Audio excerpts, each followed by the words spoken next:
Welcome, welcome, welcome to the Make Love Easy podcast. The mighty, the illustrious, the magical Michael Author is here with us today. Again, Thanks for having me, Lewis. you're welcome. So we're going to talk about a lot of things, but let's talk about you first. Like you want to throw your authority expertise hat into the ring real quick so people know who they're listening to. Sure. So, hello, everyone. I'm Michael Author, and I'm a men and relationship coach. Um, I've gone through a number of different transformations over my career. I led a quote unquote sex cult for a few years. But for the most part, and I did a non-monogamy education business for a while, but for the most part, most of my work has been surrounding men, particularly in the realms of sexuality. And now I'm kind of moving into working with initiations. Super cool. I took Michael's depth sexuality course and found it to be amazing, like illuminating. I'm still using the Kegels. Good. Yeah. Yeah, yeah, I like every day actually. I've been working out and I also Ayurvedic supplements, so I'm like really horny a lot. And then I find that I don't even have to do the microcosmic orbit. I can just Mm. bagel that energy diminishes or integrates or moves or whatever. And yeah, so highly recommend depth sexuality. But here today, we're here to talk about, at least at first, I get a sense we'll get this covered pretty quick and efficiently, is men in marriages that have lost the spark of intimacy. And this could be from the emotional or the sexual direction or both. Ideally, it'd be both that we address. Usually it's They're, both. they're intermingled, right? Everything is foreplay, including Hmm. how you feel about your partner. Like how would Yep. how would you go about resolving that? Or how have you with the men that you are working with? Yeah. So let me be clear that for the most part, what I'm when I'm talking about this in the next few minutes, what I'm going to be talking about is men who have been married for 7+ years, as opposed to ones in newer marriages, because it's a different kettle of fish, so to speak.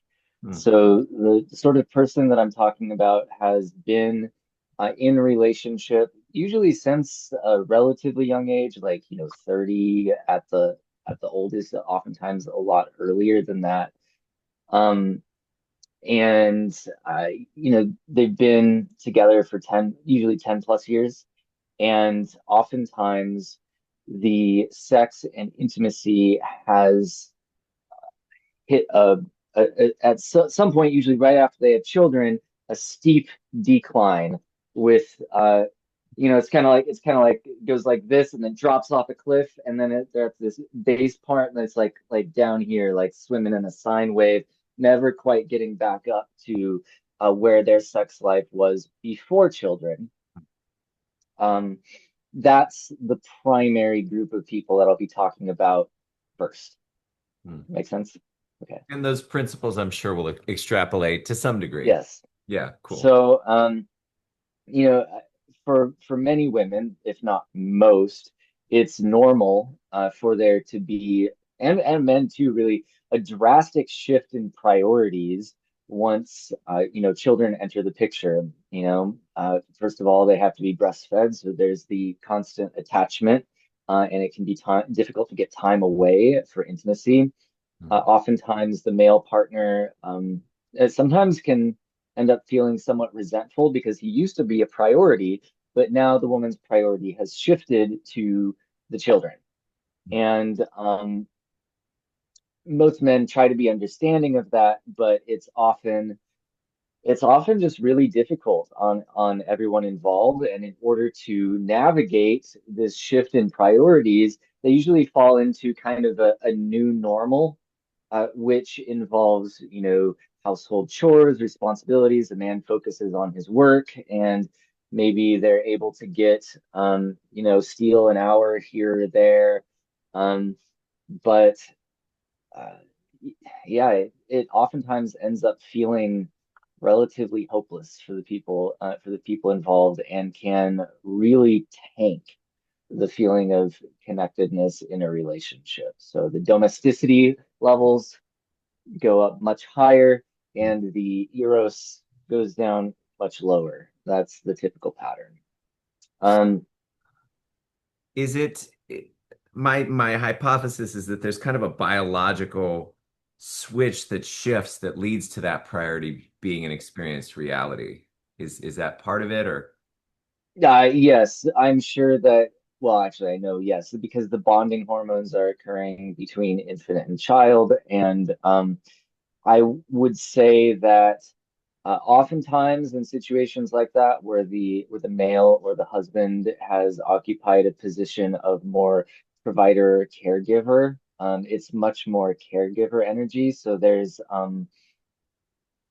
hopefully a lot of oxytocin that's being developed there, but I have also heard that in situations like that, oftentimes it can actually have an effect on a man's testosterone to be put in a situation like that.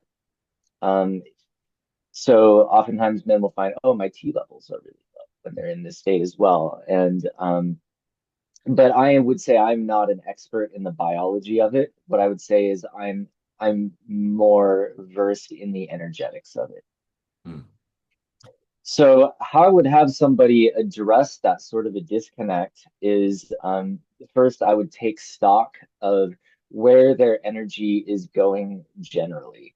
Because most of the time, the people in these sorts of situations, I find that, you know, their energy has shifted to focusing on everything else but their intimate life, right? So there's a period of time, oftentimes the woman's like, no, not tonight, no, not tonight, I'm busy and I'm doing this thing. And then the kids get into school and then it's all about their school. How much time are you actually focusing on your sexual connection with your partner? And what is preventing you from doing that? Is usually the first thing that I have both people look at. And most commonly, both of them say that they don't make it a priority. Um, Now, that being said, you can't just decide, okay, we're going to spend an hour a day on intimacy and then expect that that alone is going to change the chemistry, the sexual chemistry. In some cases, yeah. it may, but more commonly, it doesn't. And the reason why is that there is, by the time that this becomes a problem, the polarity in the relationship has also tanked. So, in addition to the time spent, and if you do spend that time, and I have a practice that I guide couples in, which is like a sensate focus practice where they just reacclimate themselves to each other's bodies without sex even being on the table. That can help create more oxytocin. It can help create a sense of, togetherness. But it doesn't necessarily right off the bat get their sex drive pumping. But it is still necessary. If you're not spending intentional focused time together, that would be step one. Step two, and so actually sometimes these can be reversed. Step Hmm. two is in addition to spending more time together, they also need to start spending more time apart. Um, which is funny, right? Like, so oftentimes the household responsibilities take all of the focus. They're collaborating on getting those done, which creates what is often called enmeshment, right? Usually the couple by that point is so enmeshed. My day looks like your day. We do the same thing all the time. I know exactly where you're going to be. You know exactly where I'm going to be. And it falls into a routine. Now, a little routine is not a problem, but too much routine kills polarity. So, in order to create that polarity, you need to create distance. And actually, I prefer to call it differentiation. Hmm. Um, and for somebody with young children, and for a couple with young children, that can really be a struggle um, to create, time and space apart. So, for one of my clients, I encouraged him, okay, so whenever you actually do get time alone, you feel so stressed out and you've been, taking care of the kids and doing your work and everything. When you get an hour or two alone, all you do is play video games or jerk off, you know, which doing that when you have time by yourself is not going to create this sort of differentiation and excitement that would lead to increased polarity, right?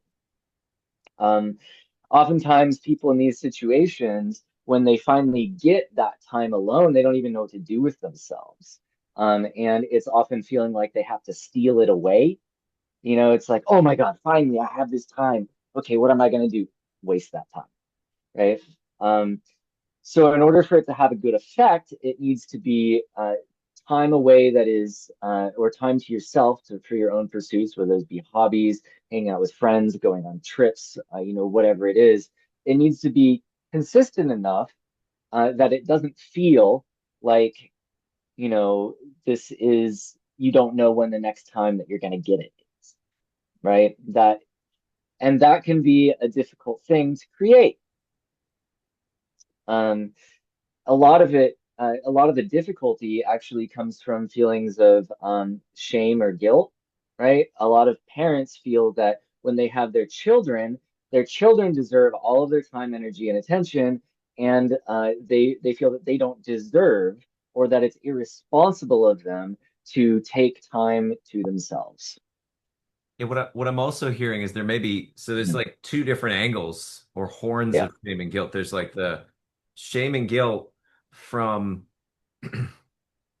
taking time away from the kids, but also shame and guilt because they've neglected their partner. At some point, I imagine they come up yep. out of water and like from treading water, and they remember, oh, that was that way, and now it's not. And how do I deal with Mhm. that? How do I honor him, or how does he honor me in the face of this?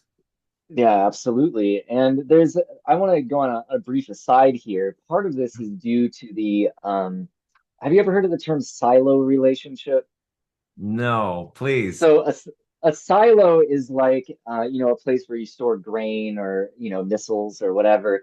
And it's an enclosed area. It's very difficult to get in or out of a silo. Yeah.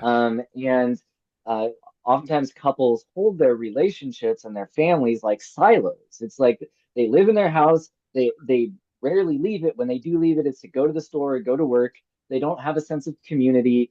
They may see their parents or their, nieces and nephews and, extended family, a couple times a year. And for the most part, it's just, wake up, be in the house, go to sleep, be in the house. And there's relatively little leaving that house or having a sense of an expanded village. They say that it takes a village to raise a child, but the way that the default mode of parenting works and default way of living works in the United States is very much not that. Mm. Now, this is not the case if you take a look at, for example, Mexican families. I've spent a good amount of time in Mexico, and I really love the culture there. There are some things that we can talk about that are some problems, but the way that they handle family actually can be a lot more adaptive than the way that we do it in the U.S. They're very much not silo relationships. They always have their primos over. They've got everybody's coming and going throughout the household. There's a lot of movement, a lot of energy flow, Mm. right? They go to the beach, park their cars on the beach, and bring out big boom boxes, and they all have a big old party, right? And if people need time alone, there's always a family member to watch the kids. Yeah, what it strikes me is that there's this industrialization and commodification of the time and energy of the workers. Hmm. The post-industrial revolution here in America, especially like this culture of what is it, the Protestant overworking culture of like Hmm. my value comes from my work, and so people are overworked when they get home, which then leads them into this cycle of, well, I'm not going to reach out for any more. And then they Yeah, cover just enough to go back to work the next day or just enough on the weekend to go back to work on the Monday. yeah. And yeah, there's something malicious or nefarious, even if unintended, though maybe from Oh, your facial expression about, absolutely. okay. So that's one thing I'd say to somebody who finds himself in this situation. The blame is not 100% on you. There's a certain sense to which it's not your fault. Um, but once you recognize the problem, then you can start to do something about it instead of saying like, "Oh, I should do better. I just should be doing something that I'm not." That you've fallen into a trap.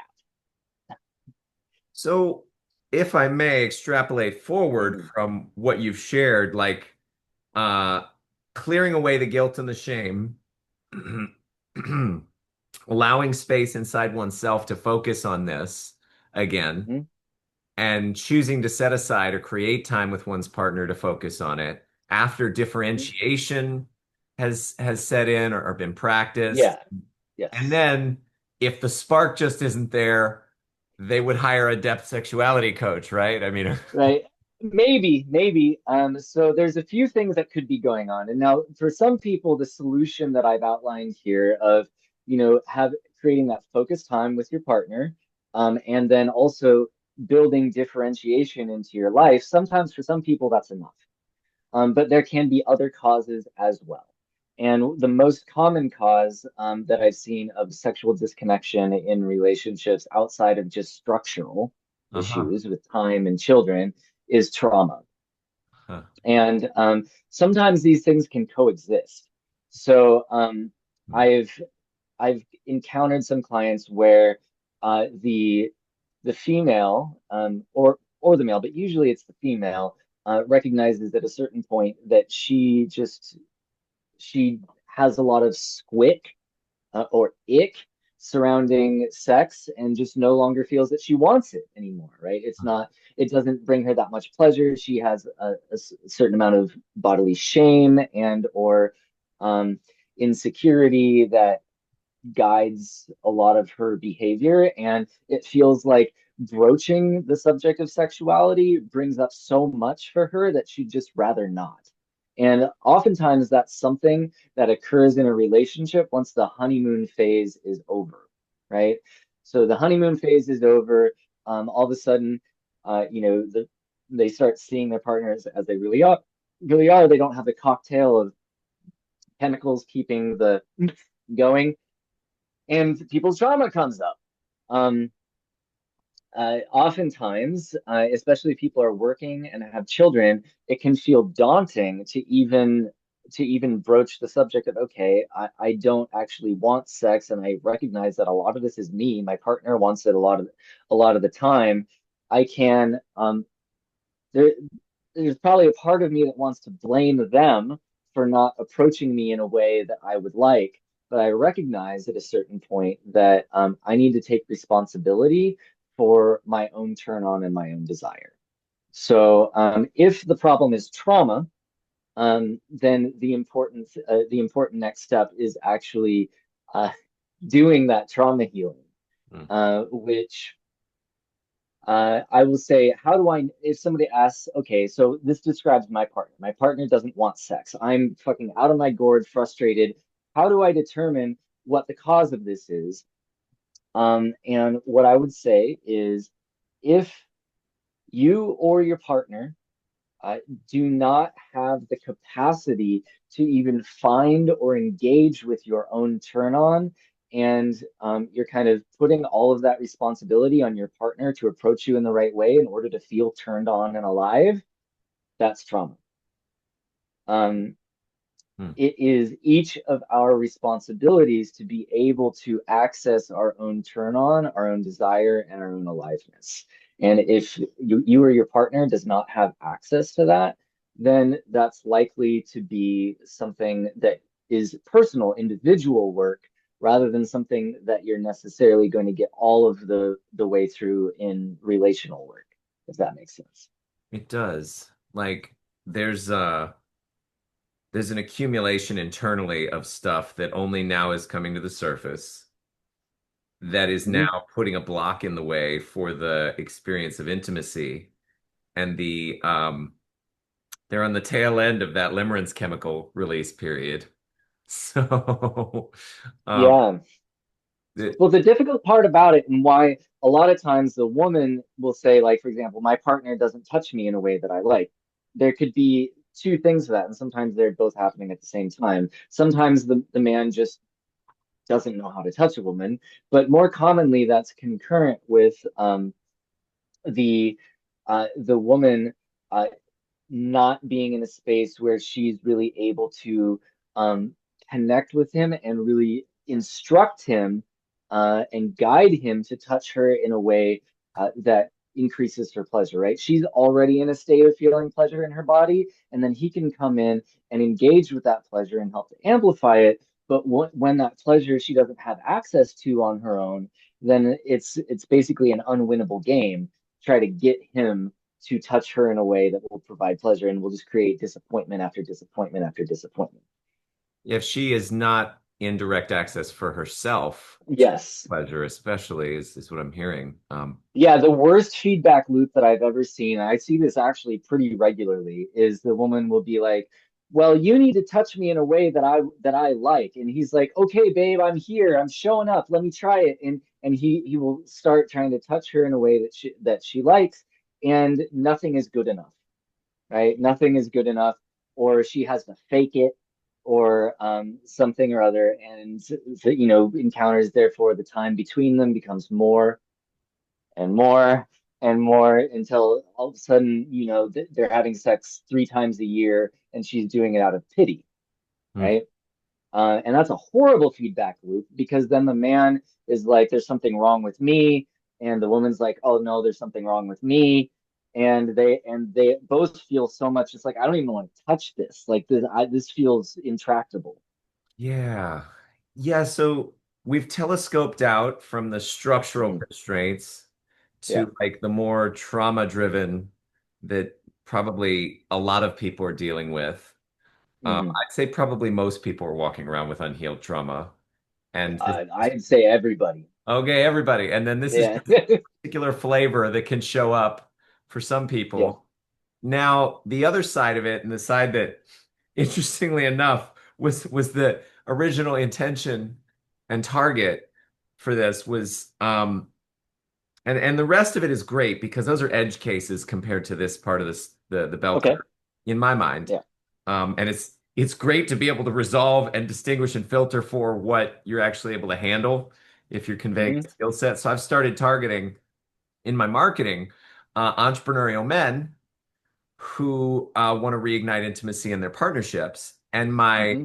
speculation, you can confirm this or not, but based on my somewhat limited experience of serving those people so far, is that there's an emotional and sort of sexual hygiene thing. And emotional hygiene is like shit accumulates between them that they don't know how to handle just in the course of being in life. And then Hmm. sexually, for example, they're not in touch with their own desire, their own pleasure, and Hmm. they're demanding their partner to give them that, then it's a catch 22. The partner can't give Yeah. them something they're not already in contact with. But could you speak to that variety? Like, is that more common Yeah. than the other two, or So what it sounds like, and let me just see sure? if I get your question right. What you're referring to is you've got an entrepreneurial male, and he's in a relationship, and he doesn't have access to his own sense of pleasure or desire, and is expecting his partner to bring that out in him. Is that correct?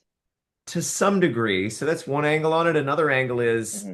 perhaps he's been sharing that intimacy with her, like he had a give and take, a Hmm. reciprocal energetic exchange that was going on for a time, and something he did, said, or didn't do led to a block or a like I almost use the word occulting, like an occult bleed. It's Yeah, because of I who like I'm that. talking to, but it's like a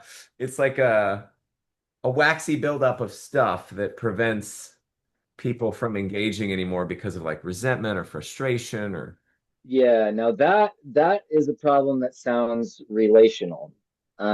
So that's a really good question. So let's take, for example, I, I'm gonna just take a case. Say it's like some form of trust breach or infidelity. Say something like that. okay. Maybe uh, let's say, for example, at one point, like he flirted with a colleague, and she's just like doesn't trust him or something like that. And he's like, wow, okay, so there's this buildup of resentment. How do I deal with that? Um, is that an okay thing for me to speak to? Yeah, yeah, for sure. Okay. So it's important to recognize that when you have resentment in a relationship, it's not going to just go away. Um, Mm, And it can bubble under the surface, but until the cause of that resentment is addressed to everybody's satisfaction, the quality of the relationship will just continue to deteriorate. mm, So it's important to understand that and take it seriously. So if you take it seriously, you're going to understand that you need to understand what the other person needs in order to uh, feel that resentment, that they don't need to hold on to it any longer. Now, keep in mind, you can't force somebody to let go of a resentment, but usually there's something that the woman needs to feel from the man in order to feel that she can release that resentment. Because the resentment, in some ways, is like, and the subsequent withdrawal and distancing is self-protection. mm, So she doesn't feel totally safe in the relationship for one reason or another. Usually, that reason is that she feels that the man is not hearing her and is not emotionally available in the ways that she feels that she needs.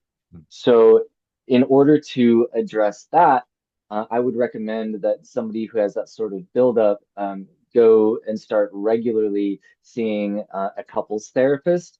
Now, this is ironic because, I'm a coach and I am a sexuality coach, and I can support with this somewhat, but ultimately, what somebody needs uh, is emotional attunement and connection, which I would say a therapist is well suited to help that person create with their partner. Mm. Um, and you're not going to be able to just blast through it in a weekend workshop or something like that when you're dealing with resentment or infidelity or something like that. It takes focused commitment over a long period of time. And yeah, that's what I would say about that. Mm. So that, The problem in that case is not directly sexual. it's brilliant. I mean, it outlines a solution, which is like confront what's in the space internally and then externally, and Mhm. have a space provided for you where you can be emotionally attuned to where that can take place. Yeah, it really helps to have somebody who's a cheerleader for your relationship, Mm, right? It really helps to have a third party where they have a connection with the both of you where you're not trying to weaponize the therapist against each other, right? But you're actually going there and they are helping you have the conversations that you may not have the the the thought to even have, and to bring out the stuff that's under the surface. It really helps to vocalize resentments when there's another person there, so that you don't go into trigger or feel attacked or engage with your defense mechanisms or strategies, which hopefully then translates out into how you engage with your partner outside of that container. And those couples therapists, are they dealing with each person generally, individually as well as collectively in a group meeting? Well, I would say that different therapists work differently.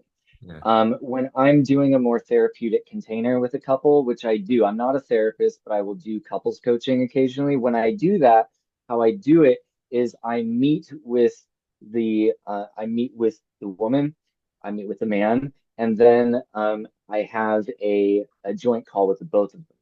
Now, that allows me to uh, get what's going on for each individual, and then to see how what I learn, how they actually speak to each other about it, and then offer them space to reframe the way that they speak to each other and to understand each other more deeply. So that's the way that I approach it. Actually, my very favorite way is to work with a female, basically wing woman, right? Where the female takes the woman, I take the man, and then we do a joint call with all four of us. I find that's very effective. That's brilliant. It's Mm, we like those who are similar to us. We trust them more, just intrinsically at the mhm. psychological level. Um, Yeah. I guess the only two pieces we haven't covered in this realm or this range is like the the mismatched desire conversation. Like Now that one, when for no reason other than preference, one person's desire is higher or lower than the other, and how to meet each other in that without becoming a pushy for something that maybe they don't want to give. now that one, that's a totally different conversation and a very interesting one because it manifests in a whole lot of different ways. Sometimes the I would say on average, when women do not have trauma or mistrust or resentment in the way, a woman's sexual desire is on average much higher than a man's. But the way that you will often see it play out, like when people come to you for therapy or coaching, is oftentimes the man wants it and the woman doesn't.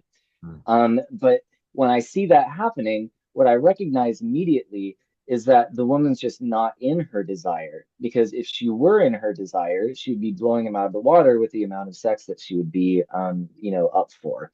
Hmm. Um, so when you have a situation like that, and we're assuming it's not trauma, and that the two people just have a dispositional difference, like say the woman wants it twice a day and the man wants it once a week. Uh, that becomes a place where where the person who has the higher sex drive. Well, first of all, it's important to note that the person with the power in that situation is the one who wants it less, right? Hmm. Because then, like, whenever they say no, the other person has to go like, oh, and nurse their wounds, right? And then the person who has the higher sex drive may just stop asking, Hmm. may just stop even mentioning it, and then shut down, and or look for validation elsewhere, Yep. right? But this is where self-sourcing becomes incredibly important for each person. And I would take a dual-pronged approach. The first would be taking the person who has the lower sex drive and doing a real investigation. For example, are there any times in your life where you did have a higher sex drive? Hmm. What are the reasons for your sex drive? And is there a way that you can create conditions in your life where you feel sexier more frequently? Hmm. Right? Not even necessarily where I want to fuck my partner more frequently, because that's a byproduct of just the conditions of their life. So oftentimes, poor self-care can lead to lower sex drive. Lack of testosterone can lead to a low sex drive. Feeling overworked, which is the most common one, can lead to a low sex drive. Having children constantly, tugging on your arm can lead to a low sex drive. Enmeshment, and this is the most common thing, probably, is enmeshment can lead to a low sex drive. So I would do an investigation to find if any of those are a factor and then address them. And then for the person with the lower sex or with the higher sex drive, I would investigate, well, when you don't get what you want, how do you respond? Hmm. And really help them learn how to self-source. Usually creating a self-pleasure practice is very helpful so that they can, experience energetic flow and even orgasm in their own body, with their partner not needing to be there. Hmm. Um, Usually, taking those things together, if we address the thing with the person with the higher sex drive and the lower sex drive, usually they can find a workable environment between them. However, sometimes that is simply not the case. And when that is not the case, when there's two potentials. One is their sex drive is just so incompatible that no matter what they do, there's not going to be getting through it. And that's rare, but it does happen. And in those cases, you want to say, all right, so it's clear that your needs are not going to be met in the way that you would like them to in this relationship. Um, you therefore have an option. Do you change the structure of the relationship and entertain, like, either going to see sex workers if that's something that you even feel available for, or would you consider opening the relationship to get those needs met? Or do you feel that it would be better to transition the relationship, right? Those are people's options in those cases. Hmm. Um, but then the other thing, and this is something that I've encountered a couple times, is one person, usually the person with the lower sex drive, doesn't actually want to be in the relationship. Not really. Hmm. And they're doing it for reasons that are a little more pragmatic or shadowy, right? It's like, because I have so much inertia in this relationship, it's my life. I don't know anything else. Um, For the I'm kids. just, Yeah. yeah, for the kids, right? We're going to stay together for the kids. We're going to stay together for the house. We're going to stay together so I know I can put food on the table. We're going to stay together for all these reasons, but like I don't have the passion for my partner that I would need to feel good having sex with them regularly. I don't necessarily want to admit that because admitting it would be so painful for my partner. So I'm just going to blame it on being overworked or this or that or the other thing, and just keep breadcrumbing them along the way so they stay with me because the possibility of breaking up and having that impact on the kids is just too unthinkable. And in those cases, my tactic is I'll start with all the other stuff, right? I'll start with okay, let's help you get self-source. And I'll start with the other person, okay, let's help you just feel your own sexiness, right? But then somewhere along the way, like I notice, I'm like, okay, like you don't really even want this relationship, do you? And then my goal is to help compassionately, and this is I don't bring this up with the couple together. I bring it up with the individual, and I'll just be like, look, I think you need to do a little bit of soul searching here. Uh, why are you in this relationship, or do you really want it? Um, and it usually takes people a while to come to the answer for that. And it's not an answer I can give them. But having someone reflect to them that maybe they actually don't want the relationship is a powerful thing. And sometimes that can lead them to a crisis where they're like, oh shit, I actually have been behaving like I don't want the relationship. And then it allows them to come to a place where they choose it and they're like, fine, fuck it, yes, yes, I'm in. And sometimes they're like, you're right, Michael. I fucking don't. It's not fair to my partner to keep doing this to them. I'm going to investigate, where my life might be taking me. So much. So much wisdom. You've covered every edge case. You're a dynamo genius who presents as a tempo genius. Like, I'm going to see the thing from all the angles at all the times with all the specificity and subtlety. It's awesome. Yep. Um, Oh, thank you. yeah, it's always a pleasure to engage with you. So that I've got two more major questions. Yeah, go for it.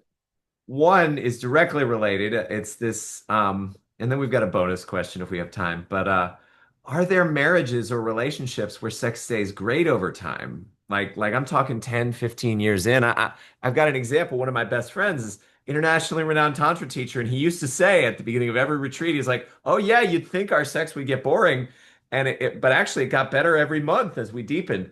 He's now Yeah, divorced from that partner. yeah, yeah. No surprise there. So the short answer is no. But the long answer, the long answer, the long answer is that if you take the relationship as a unity and you say like overall does the sex remain good? It would be yes, but it would be no because there's always going to be dips. There's always going to be Okay. times where it's not. Um, and that's the important thing to remember. A lot of couples feel shame when their sex drive or their sex becomes bad. So there's one couple that I know. They used to say, and I really like this. I've had the best sex of my life with this person, and I've had the worst sex of my life with this person. And I think that is absolutely normal in long-term relationships. And it's important to be able to hold those times when maybe you're not seeing eye to eye, or your desires are totally separate, or even you're having a crisis of faith, right? So in a marriage or in a long-term committed relationship, the trick is the trick to longevity in those sorts of relationships is you don't both give up on the relationship at the same time, right? Logically, that makes so much sense. Yes. I would say that there are practices that you can have as a couple that will help maintain more often than not good sexual intimacy. And I think the primary practice in that is honesty and vulnerable revealing and clearing of withholds. So the more that you're able to be authentic with your partner in real time about where you're at, the greater likelihood that there's going to be less, there's not going to be quite so much resentment that builds up over time, which leads to the possibility for connected sex. Um, and that practice of radical honesty with each other over time is the thing that provides the fertile soil for a spicy sexual connection to continue to flourish. Um, Now, you're always going to fuck up. There's no couple that doesn't have their dark night or dark nights of the soul. Huh. But provided you're always able to come back together and choose each other, you can move through those. I'm haunted by this notion though that people might give up at the same time. I mean, there's no way to redeem that unless you're like someone from the outside saying, "Hey, wait, no, don't give up. There's hope. This is worthwhile." Well, actually, so sometimes it can be really helpful to both give up at the same time. Huh. And I'll tell you why. The way So out is it doesn't. through, as Trent Reznor would say, right? Yeah. Yeah. Sometimes couples reach this point in their relationship where they become so enmeshed and their desire just drops off a cliff, and they're trying to take care of the kids or whatnot, and uh, they have just been trying to make it work for so long, but they hate their lives, Hmm. right? And they need to come, each of them individually needs to come into a place where they really enjoy their lives. And a lot of times people think, well, the problem is my partner. I just don't like my partner. But sometimes that's actually not true. Sometimes it's just because neither of you really likes your life together. And so sometimes in those cases, differentiating and splitting up, maybe even living in separate houses, allows you to create, a life that you really like. That then you can connect with your partner, and you're like, you know what, actually, like there is something here that can work. It's just not in the, silo relationship that we'd created together. Like we need something else. And provided that you can not immediately find a new partner and think that the solution is to go dating, and you recognize, well, maybe I just need to find my own power. And if you can hold that and hold the relationship, that can be really helpful. So the question is, what are you giving up on? Are you giving up entirely on the other person, or are you giving up on the unwinnable game that you guys have created together that you're both trying to play and failing at? Have you ever considered or launched, and perhaps you have, and I'm just unaware of it, like a relationships course? Um, yes, so I created a non-monogamy course, which I'm not running anymore. Um, but I have considered creating that. Um, and I'm sure that I will have one at some point. But I think that my focus these days has been mostly on men. And the only time when I work with couples is in a one-to-one format, because I don't have the energy to be holding both a focused curriculum for men and a focused curriculum for couples. Like I feel that I need to choose one primarily for my outward expression. Well, I mean, if So you ever, one day, yeah, if you ever launch depth relationality for men, not the best title, but I think it'd be fun. thanks. Just let me know. Yeah, we And can. I mean, you know what? Like one of the things about relationships is it's funny. I do have a lot of awareness around relationships, but I think that there's this sense that because I am not currently in the sort of, picture perfect partnership that everyone is like, oh, I need that in order to sign up for their course. There's a feeling of like, am I really qualified to do this? Yeah. And I think I have my own sense of like I need to have a particular thing in order to run it. I know I realize that's bullshit, but it's something that's important to some people. So I'm like, I'll work with people one to one, but like I don't want to have to do all the marketing Yeah. when people are like, well, tell me about your relationship. I'm like, okay, I can definitely do that. But it's I'll give you you're all the you're not details. necessarily gonna like the answer. It's yeah, I mean just because I love you, and you're an awesome human and have been a great friend for so many years and all this. I'll say this: the Saints, when they went to the Super Bowl, their coach did not have to currently be a good football player or Yeah, effective that's on the true. field. Yeah, and that's, I mean, there's many angles of that, but which What you I would guys working say, for you. this is what I would have to say for myself.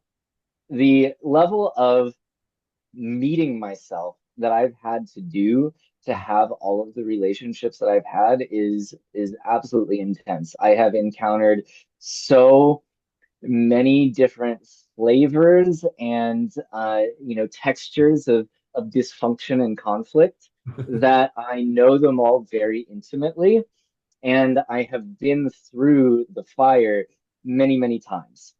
Um, Now, that makes me uniquely qualified to be able to speak to a lot of conflicts that couples have, because I've done those. I've taken the time to come back into myself and reflect and be like, okay, Hmm. so this is what I learned, and then apply that to my personal coaching practice. And I find that that is the thing that is most valuable. A lot of times, people who are in these like long-term relationships and become coaches, they're not actually the most qualified to help other people create that because all they know is their one relationship, which relationships are so personal and so individual that it helps to have somebody who has like a depth and breadth of perspective, and who has lived through a variety of different things. Now, I'm 41. I have 41 years of experience, and it's possible that somebody who's older than me would have more, but I would say that I've definitely thrown myself in there again and again and again. Let's do this again and just explore the different, I mean, if you want, Yeah, harvest the different flavors of dysfunction and anticipation of conflicts in relationship because the best way to learn is through failure. The key is it doesn't have to be theirs. The people who are yeah, listening, that's it true. could be yours. So Yeah. we don't create a course, but we do another conversation if you want. I'm up for it. I would be happy to go through all the different flavors of dysfunction that I've encountered. I've encountered it with non-monogamy as well as monogamy, and I've been all over the map in terms of attachment styles, and yeah, it's okay. Happy to do it. Mapping the landscape of dysfunction, we could call it that. That'd be fun. Yeah, actually, I would be excited for that conversation. We could call it all the best ways to fuck up your relationship and how not to, in parentheses. Yeah, yeah, yeah, yeah. Okay, that's good. That's Yeah, good. yeah. I could give a lot of really amazing personal examples of how I've fucked up relationships, and that would be a lot of fun to share. Well, brilliant. I'll send you the link again. We'll make it happen. All My right. last question, and this factors in to this is kind of a bonus question. It's a very personal question. And I hope it does not come off as ungrateful because the experience I had in depth sexuality was so profound that my standards for sexual experience have been raised, like in a way that I only just recently got present to. Like I haven't had sex since my last breakup, like physical sex for like a year and a half. Mm-hmm. And I've had so Yep. many opportunities, to be perfectly honest, where I could have gone for Wow. Yeah, and I look back and all generally where my consciousness would go is this space of shit, man, I haven't had sex in such a long time. Fuck God. Da da da, what why am I not? Well, like there's something wrong with. And then I wake up to and I remember, oh no, no, actually, I've had these opportunities. I've just chosen not to. We do the wrong Hmm. thing so long that the right thing it feels wrong. And yet, after 3 times of self-pleasure, like focusing on self-sourcing for more or less every week in the program, and then going through this adventure in dating, I've arrived on location in a space of like, I could go do self-pleasure, but self-sourcing is boring. Like, and biologically, like the fact that we're able to think, I think is a Hmm. derivative feature of the fact that we're able to produce and understand speech.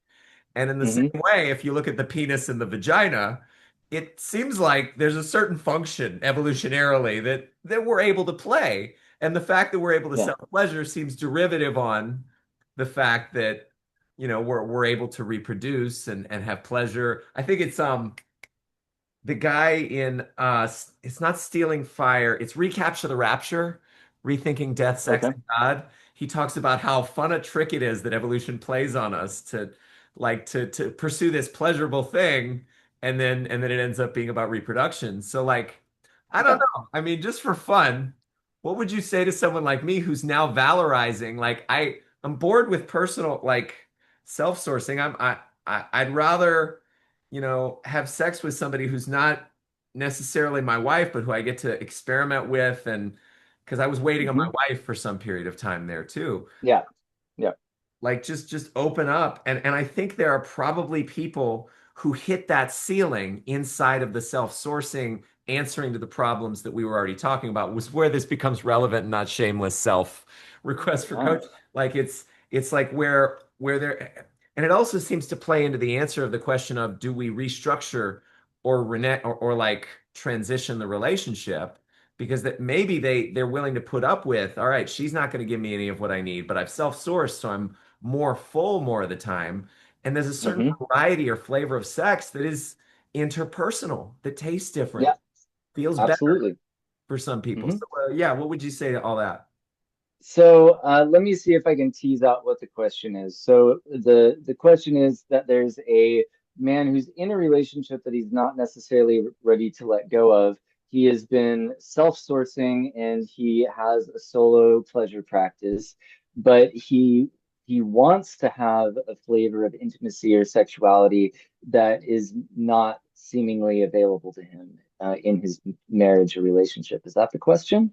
Yeah, with the spin-off of my personal situation where it's like, and I'm gonna pursue interpersonal sex regardless. I've Yeah. reached a breaking point in my own celibate period. I'm just Yeah. like, all right, you know what? Fine. Um, but I think the way to make it most relevant is like when is the cap on self-pleasure? Because there does seem to be one, and how to handle Yeah. that ceiling. Well, I would say that as provided it's not coming from compulsion, that there's a period of time where you're just gonna know. You're like, all right, I'm ready. I'm ready. And when you decide you're ready, the universe usually responds by giving you the opportunities that you need. So what I would say is, life is too short for bad sex. Um, allow yourself to uh, to to open up to that potential, and when it presents itself to you, don't fucking block it. I mean, it's and but keep in mind also that you're gonna want to feel into where is my desire for the sexual encounter coming from? Is it just pure fuck energy, or is there like heart to it as well? Because I think that both are important. If you just go out because you're horny to get laid, you can ignore some really important interpersonal dynamics that could end up being more of a drain in the long run. So make sure that your agreements and your intentions are clear with whomever you decide to engage with. Lovely. Perfect Yeah. confirmation, reinforcement, and clear direction. Hmm. I've been rereading my own book, incidentally, to be responsible Oh, and great. of those old school, like emotional, sexual dynamic blurring. And Hmm. Yeah, so this has been great. Thank you for your time. Thank you for the gift of your presence, your expertise. Um, where do people find you, and what are you launching these days or sharing that people can Yeah. relate to? So you can find me on Facebook. I'm Michael Author.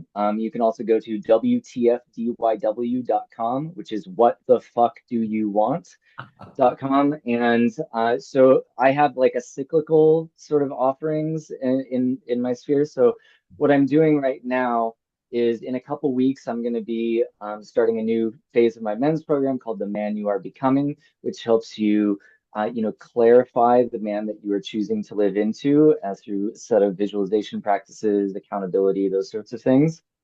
And then in the winter time, I usually do the dreaming, like dreaming work. So I call it dreaming self-initiation. So that's winter.